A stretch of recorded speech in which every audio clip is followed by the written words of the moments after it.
Good morning, 11th class. How are you all? Hope you all a good class. Okay, तो हमने अपना chapter 3 जो है an empire across 3 continents that is Roman empire, इसके बारे में डिस्कशन शुरू कर दिया था इन आवर प्रीवियस क्लास। हमने बेसिकली बात कर ली थी कि एक्सटेंशन क्या है इस पूरे एम्पायर का और क्यों ये एम्पायर इतना इम्पोर्टेंट है। Okay, so this is a very you can say important civilization that developed after this city life जो हम बोलेंगे। राइटिंग और सिटी लाइफ जो हमने पढ़ा था मेसोपोटामिया में डेवलप हुआ था, उसके बाद से ये जो हमारा हम बोलेंगे कि मेन एक और पूरा एम्पायर जैसे जो डेवलप हुआ है वो इस टाइम पीरियड में हुआ है। ठीक है, इसीलिए इसको हम रोमन एम्पायर बोलते हैं। ओके, उससे पहले हमारे मेसोपोटामियन सिविलाइजेशन में हम कुछ कुछ बोलते हैं किंग जैसा, लीडर जैसे इमर्ज हो रहे थे, बढ़ रहा था, पर प्रॉपर जो हम बोलते हैं एक पूरी एम्पायर जैसे डेवलप होना वो इस टाइम पीरियड में पढ़ेंगे। That is why we are moving on to this time. Now हमने एक बेसिक इंट्रोडक्शन कर लिया था कि कहाँ पे ये लोकेटेड है। मेडिटेरेनियन सी को सराउंड करती है, 3 कॉन्टिनेंट्स एशिया, अफ्रीका और यूरोप में ये स्प्रेड आउट है। कैसे ऊपर की तरफ हमने देखा है नॉर्थ की तरफ उसका बेसिकली राइन और डेन्यूब रिवर है, साउथ की साइड सहारा है, इस साइड पे एशिया है, यहाँ पे यूफ्रेट्स रिवर है। तो ये इसकी फिजिकल जो हमने लोकेशन है उसको अच्छे से कर लिया था। ठीक है, मेडिटेरेनियन सी हार्ट है एकदम, इसके बेसिस पे हम बोल सकते हैं बहुत सारी चीजें डेवलप हुई। It is called the heart of the Roman empire. अब हम आ जाते हैं how do we know about the Roman civilization? From now whenever we study history, now के जब भी हम हिस्ट्री पढ़ते हैं हमें कैसे उस टाइम पीरियड के बारे में पता चलता है वो बहुत इंपॉर्टेंट है। Why? Because obviously हम प्रैक्टिकली तो वहां पे जा नहीं सकते, कोई असली में रियल लाइफ में तो जा नहीं सकता और पता नहीं कर सकता कि क्या हो रहा था। तो हमारे पास जो एविडेंसेस होते हैं, जो सोर्सेज होते हैं, उसी से हम पता कर सकते हैं कि what was the kind of life that existed at that time, कैसा एम्पायर था, पॉलिटिकल सिस्टम कैसे था, सोशल सिस्टम कैसे था, सारी चीजें कैसे थी। सो हमारे पास रोमन सिविलाइजेशन के भी बहुत सारे सोर्सेज अवेलेबल हैं, जिसको हम 3 ग्रुप्स में डिवाइड कर सकते हैं: text, documents and material records. Text के सोर्सेज ऑब्वियसली हमारे जो जिन कंटेम्प्रेरीज यानी उस टाइम पीरियड के लोगों ने जो लिखे थे वो हमें उस टाइम पीरियड के बारे में बताते हैं। स्पेशली वहां पे हमें उस टाइम पीरियड के लिए एनल्स मिले थे। एनल्स क्या होते हैं? जैसे ईयर टू ईयर, एनल्स को आप एनुअल से इक्वेट कर सकते हो। ईयर टू ईयर क्या करते थे वो लोग? लिखते थे कि मेन क्या क्या चीजें होती, नरेटिव फॉर्म में ही लिखते थे। So these are very important source for us which tell us about this time. इसके अलावा लेटर्स हैं, स्पीचेस हैं, लॉज जो बने हुए थे, सर्मन्स जो थे, भाई ऑर्डर्स या जो किंग जो एम्परर रूल्स जैसे बनाते थे, उन सारी चीजों से हमें पता चलता है अबाउट दैट टाइम। डॉक्यूमेंट्स की अगर बात करें तो इसमें हमारे पास आ जाते हैं इंस्क्रिप्शंस, इसमें हमारे पास आ जाते हैं पेपराई। हमने पहले भी पेपराई के बारे में पढ़ा था। रीड लाइक प्लांट्स होते हैं जिनसे राइटिंग मटेरियल प्रोड्यूस किया जाता है। ठीक है, तो ये है हमारे पास। और हमारे पास इंस्क्रिप्शन तो हमें पता ही है, स्टोन्स पे कार्व किए जाते हैं। ठीक है, तो उसके ऑब्वियसली जो इंस्क्रिप्शन है वो ज्यादा सरवाइव किए हैं, चाहे ग्रीक लैंग्वेज में हो चाहे लैटिन लैंग्वेज में।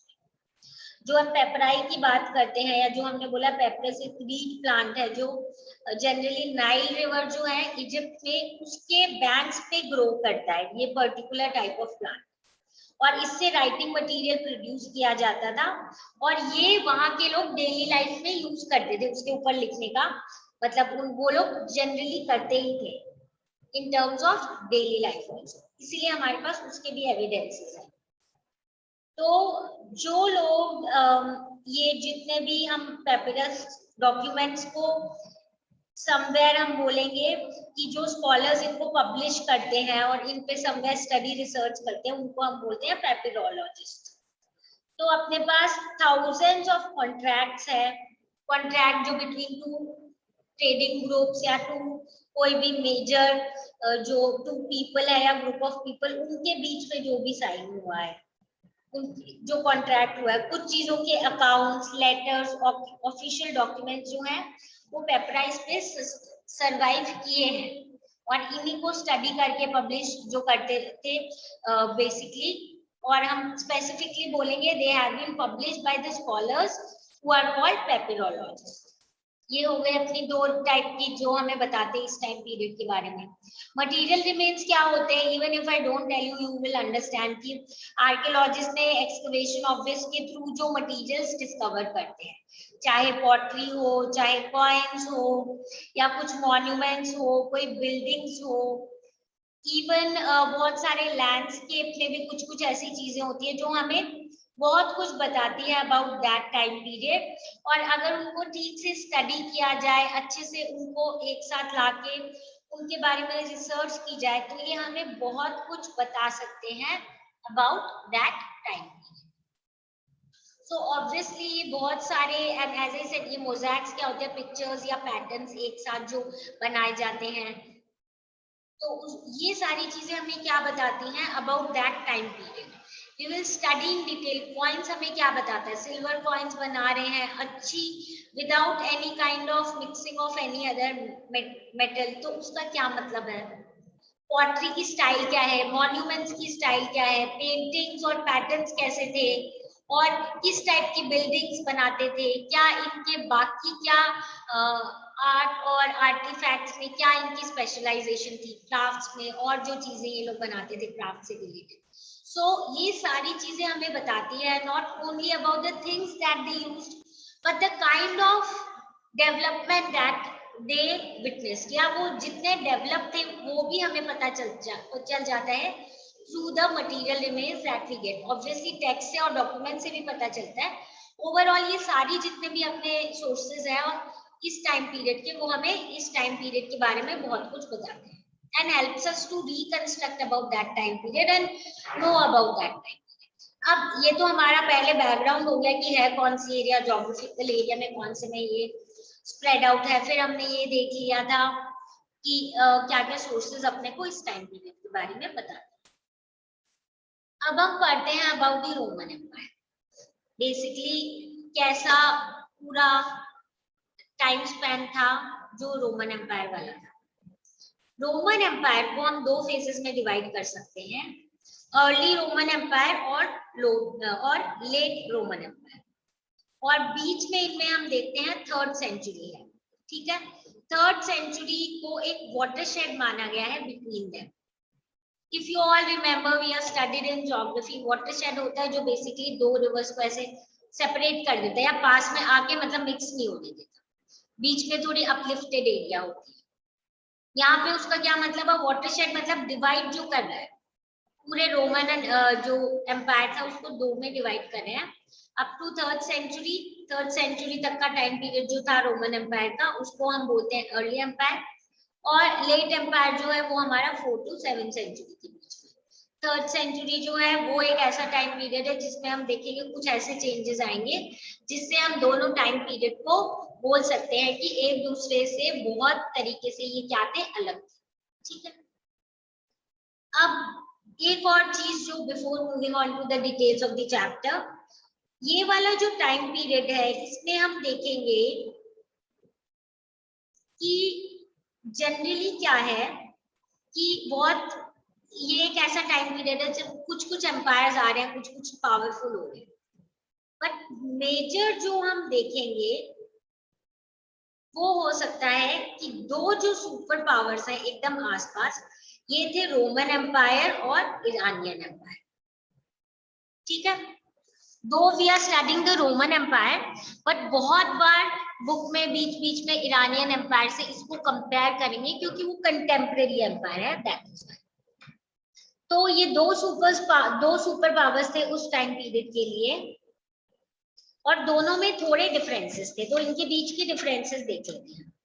पहली चीज तो ये है कि जो रोमन एम्पायर है वो कल्चरली बहुत डाइवर्स था as compare to the Iranian empire, यानी बहुत सारी टेरिटरीज, बहुत सारे कल्चर्स यहाँ पे साथ में रहते थे।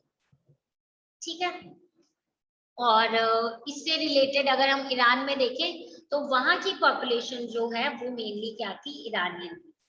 ओके, तो अगर हम देखें ये पार्थियंस, लेटर ससानियंस, ये जो डायनेस्टीज थी that ruled Iran in this period, they ruled over the population which was mainly Iranian. But यहाँ पे रोमन एम्पायर में हम देखेंगे अलग अलग कल्चर के लोग रहते हैं। With different time periods, more people will come and different cultures will be living here together. Roman empire जो है, एज आई सेड, एक मोज़ैक ऑफ टेरिटरीज था, कल्चर्स बहुत सारे थे इसमें, but system of governance common था इनका, ठीक है। यानी कि जनरली एक सिंगल रूलर के अंडर पूरे ये लोग थे, जबकि ईरानियन एम्पायर जो है उसमें सिंगल रूलर नहीं थे, they were ruled by different dynasties and different rulers. अगर हम बात कर ले रिगार्डिंग द लैंग्वेजेस, तो हम देखेंगे कि रोमन एम्पायर में बहुत सारी लैंग्वेजेस बोली जाती थी, Greek, Latin and many.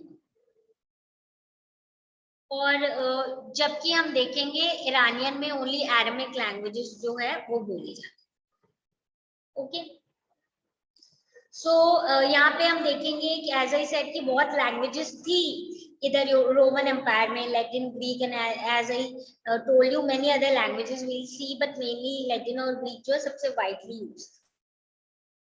Upper classes जो हैं इनके ग्रीक बोलते थे, और अपर क्लासेस वेस्ट की साइड पे generally those of the west जो है वो बोलते थे लैटिन। तो boundary between these two broad language areas run somewhere in the middle of Mediterranean between African provinces of Tripolitania, जहाँ पे लैटिन स्पीकिंग लोग रहते थे, एंड ग्रीक स्पीकिंग जो लोग हैं उनको बोलते थे साइरेनिकिया। बट इनके बीच में भी बहुत सारी और लैंग्वेजेस थी, ठीक है। All those who lived in the empire were subject to single ruler, कौन? रोमन एम्पायर की, चाहे लैंग्वेज अलग हो, इतने कल्चर्स है पर सेम रूलर थे, बट उनके ऐसा नहीं था ईरानियन, ठीक है। Now I just want to add few more points here. Book में it is not stated in this sequence, but we should know difference when we are talking about them. हम ये भी देखेंगे कि रोमन एम्पायर में क्या होगा कि they will have lot of source of entertainment, जहाँ पे हम देखेंगे कोलोसियम में उनके अलग अलग टाइप के शोज होते हैं। They will have as if you all remember when we were discussing in मतलब when I was just giving you the introduction of the whole chapter, I told you public baths जो है उनके urban life का एक बहुत important चीज, जबकि जो ईरानियन थे, ईरानियन रूलर्स जो थे वो इसको अच्छा नहीं मानते थे, because they considered water was a sacred element, और इसको अगर पब्लिक बात के लिए और एंटरटेनमेंट के लिए यूज किया जाए, so it is not something that should be appreciated. तो इसमें हम एक और डिफरेंस ये देख सकते हैं, ठीक है। सिमिलरली एक और डिफरेंस जो हम देखते हैं वो है आर्मी में।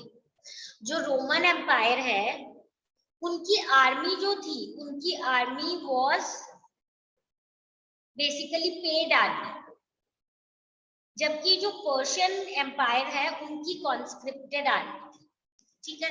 आई जस्ट रिपीटेड, इस टाइम पीरियड में एज आई सेड दोनों सुपर पावर्स थे, तो दोनों को आर्मी चाहिए थी।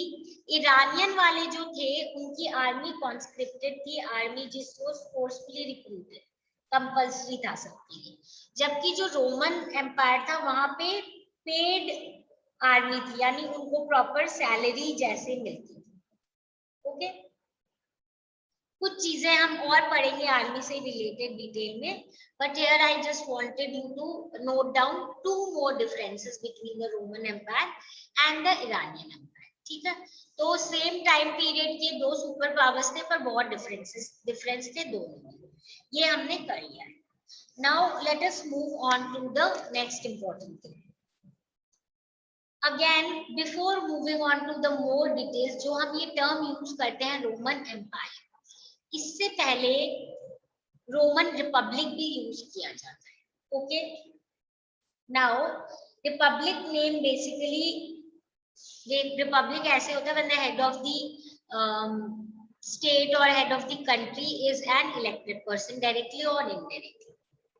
तो यहाँ पे ट्रू सेंस में रिपब्लिक नहीं थी, but according to that time giving some kind of power to group of people was compared, comparatively considered very, you can say, a liberal kind of step that was being taken. That is why हम ये देखेंगे कि इसको Republic बोला जाता है। तो Republic के उस टाइम पीरियड या उस रेजिम को नाम दिया जाता है जहां पे जो रियल पावर थे वो सेनेट के हाथ में। और सेनेट क्या था? It was a body dominated by a small group of wealthy families who form the nobility. यानी ये ट्रू रिपब्लिक या ट्रू, हम इसको ऐसा गवर्नेंस नहीं बोल सकते जैसा आज के टर्म्स में हम समझते हैं रिपब्लिक को, बिकॉज जो सेनेट है, ठीक है, वो डिसाइड करता था, एक बॉडी और एक ग्रुप ऑफ पीपल था, पर ये ग्रुप ऑफ सिर्फ वो वेल्दी फैमिलीज थी जो डोमिनेट करती थी एरिया में और जिनको हम नोबिलिटी बोलते। सो इन प्रैक्टिस अगर हम देखें उस टाइम क्या सिस्टम था, रिपब्लिक जो है वो इस टाइप का गवर्नमेंट रिप्रेजेंट करती थी जो नोबिलिटी से मेनली फॉर्म हुआ था, और नोबिलिटी से फॉर्म हुआ था and it was exercised through this body which was called senate. यानी एक पूरा जो ग्रुप था, पूरा ऑर्गेनाइज था, उसको हम बोल देंगे क्या? Senate. Parliamentary kind of system. Parliament से इक्वेट मत करना class, I am just using so that you can relate it, but exactly same वैसा नहीं है, क्योंकि इसके तो सिर्फ एक सेक्शन, वेल्दियर सेक्शन जो नोबिलिटी है, वो इंक्लूड है। रिपब्लिक जो है it lasted from around 509 BCE to 27 BCE। ठीक है, कौन सा टाइम पीरियड? 509 से 27 BCE। Then it was overthrown by Octavian. Octavian, who was an adopted son of Julius Caesar. Okay? तो वो adopted son और hire थे Julius Caesar का, and he later obviously changed his name to Augustus. इन्होंने क्या किया था? Power अपने हाथ में ले लिया। ओके, मेंबरशिप सेनेट की फॉर लाइफ थी, एंड वेल्थ और ऑफिस होल्डिंग जो है counted for more than birth. यानी आपके पास कितने पैसे हैं, क्या आप पावर वहां पे आप इंजॉय करते हो, what is the kind of, you can say, not only the amount of wealth that you own but also the important official position that you are holding, ये भी important है, more important even than your birth। ठीक है, अब ये जो regime की हम बात कर रहे हैं ऑगस्टस की, अब ऑगस्टस आ गया, उसने वो फर्स्ट एम्परर था 27 BCE से, और इसको हम बोलते हैं principate. Now I will tell you why we are using this term. The regime established by Augustus, the first emperor in 27 BCE, was called the Principate. Although Augustus was the sole ruler and the only real source of authority, but still he used this term Principate, और ये आया है Prinsep word से। Prinsep का मतलब होता है leading citizen and not the absolute ruler. यानी यहाँ पे पावर तो अपने हाथ में ले लिया, एक्चुअली में he was emperor, real authority उनके पास थी, सोल रूलर था, but the fiction was kept alive that he was actually only the leading citizen and not the emperor. क्योंकि यहाँ पे अचानक से ये दिखाना कि पावर सेनेट के हाथ से हट के एक इंडिविजुअल एम्परर के हाथ में आ गया है, would not have been that an intelligent step.